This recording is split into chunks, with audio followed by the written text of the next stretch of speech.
Hey, friends and family. This is Bill MacDonald, and most of you know me as the writing doctor or a consultant for reading, math, or motivation. But today I just want to come to you as a regular guy who cares about you and all that you're going through, what your families are going through, your struggles, your pain based on finances, the virus, and all of its negative adverse effects on you and your loved ones. Many of you have lost people that you care about, and it all just seems so confusing and senseless right now that we don't know where to turn. We've lost hope. We have no peace. We're a country in a state of depression and disillusionment. But I just want to encourage you that in spite of everything that you're going through, God's word says that if we cast our cares on him, he cares for us, and he's gonna take care of what we need, not necessarily what we want, but what we need. That if we seek first his kingdom, that all these things shall be added to us. That if we don't grow weary in doing well, that we're going to reap that harvest if we don't faint and give up.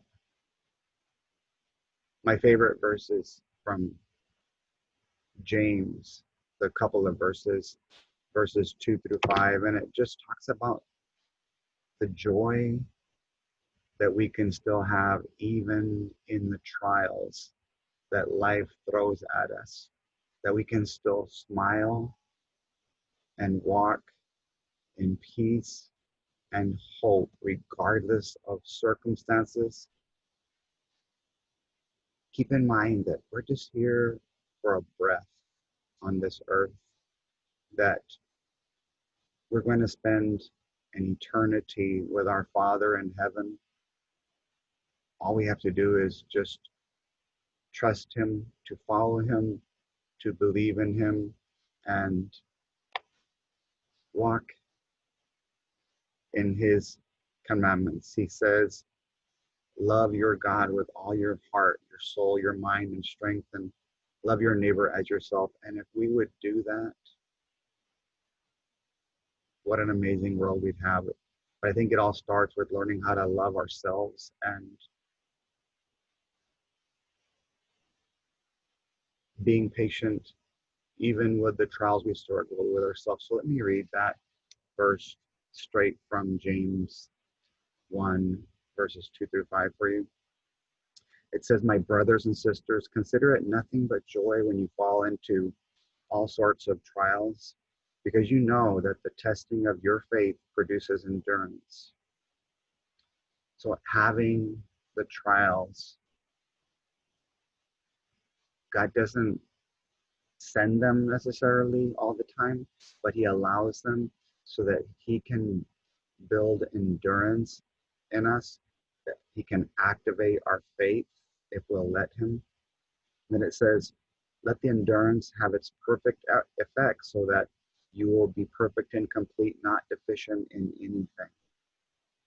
But if you are deficient in wisdom, ask God, who gives to all generously and without reproach, without hesitation.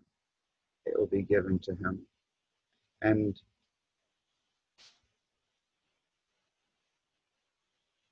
I struggled with whether I would want to play this song for you for two reasons. Number one, I'm not a professional saxophonist.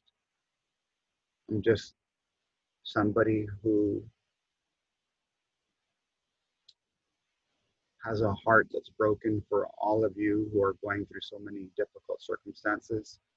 So first of all, I just want to ask you to listen to my heart and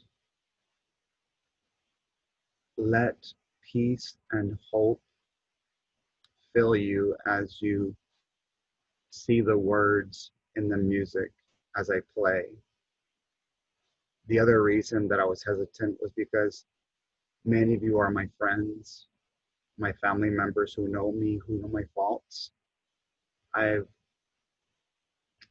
said a lot of things that I shouldn't have. I've done so many things that were not in line with God's word, that we're not walking in the Spirit. I've been so selfish so many times, but many of you have loved me in spite of me. And I just want to thank you for your patience, for your mentorship, for those of you who have guided me and directed me, getting me back on the right path. So I played for you today, not because of my holiness or righteousness, but because of God's and who He is and who He can be in your life if you truly let Him. Let me just encourage you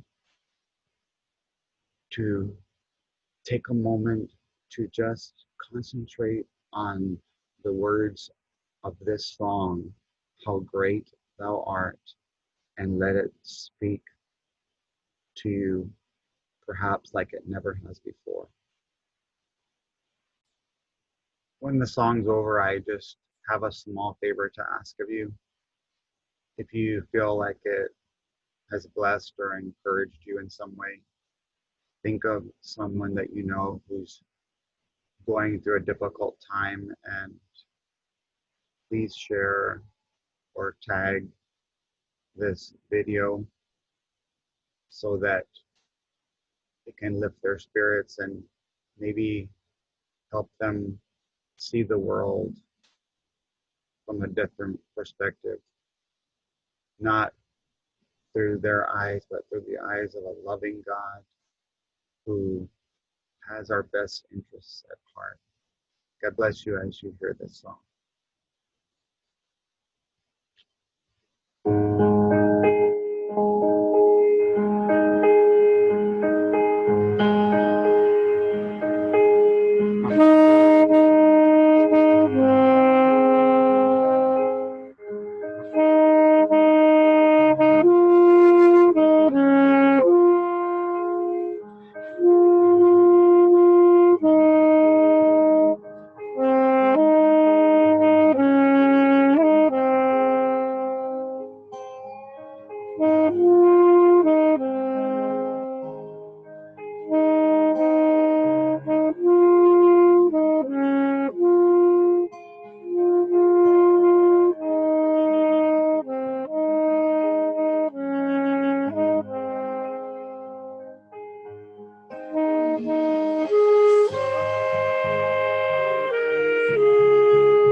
care, and I hope that this has encouraged you.